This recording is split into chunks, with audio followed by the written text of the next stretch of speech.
Habang buhat ako ng classmate ko, ramdam ko ang hapdi ng kepyas ko. Dear Pepe, itago mo na lang sa pangalang L, 18 taong gulang tourism student.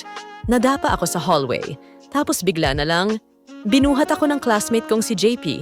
Hindi yung tipong buhat lang. Buhat na parang ako yung babae sa pelikula. Palms niya nasa ilalim ng hita ko, dibdib ko halos nasa mukha niya. Okay ka lang? Tanong niya. Pero yung titig niya, hindi lang concern yon, ramdam ko agad yung tensyon. Yung mainit niyang palad at yung pagdikit ng katawan namin. Pero mas ramdam ko yung hapde, hindi dahil sa sugat, kundi dahil sa pangangailangan. Ang weird. Kasi habang buhat niya ako, hindi ko gustong bumaba. Parang gusto ko pang idikit ang sarili ko sa kanya. Bakit ganito katawan ko? Pero, mas lalong nag-init nang mapansin kong tumigas yung isang bagay sa shorts niya.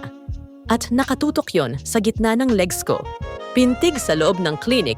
Pagdating sa clinic, tahimik kami. Pero, yung mata niya, hindi mapakali. Hinubad niya medyas ko. Nilinis ang sugat. Pero habang ginagawa niya yon, yung kamay niya, gumagapang. Hindi ko siya pinigilan. Kahit kabado, hindi ako umatras. Okay lang ba to? Tanong niya. Tumango lang ako. Pero sa loob-loob ko, hindi ito dapat nangyayari. Pero gusto ko.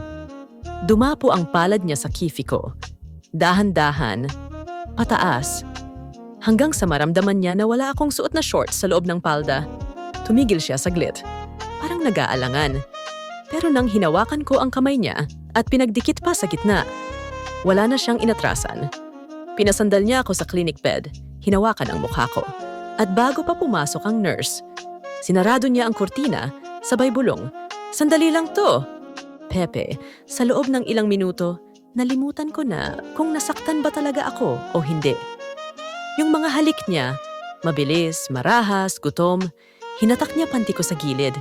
Hinawakan niya ang kepyas ko na parang ngayon lang siya nakahawak ng ganito. Ibinuka ko legs ko. Hindi ko na siya pinigilan. Hindi ko na rin pinigilan sarili ko. Shit. Ang sarap.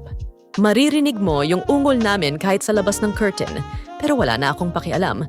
Ramdam ko siya. Buo. Mainit. Matigas. At habang binubulong niya pangalan ko, paulit-ulit habang labas-pasok ang itits niya sa loob ko. Napapikit ako. Kasi sa gitna ng sobrang init, dun ko naramdaman yung pinakahapdi.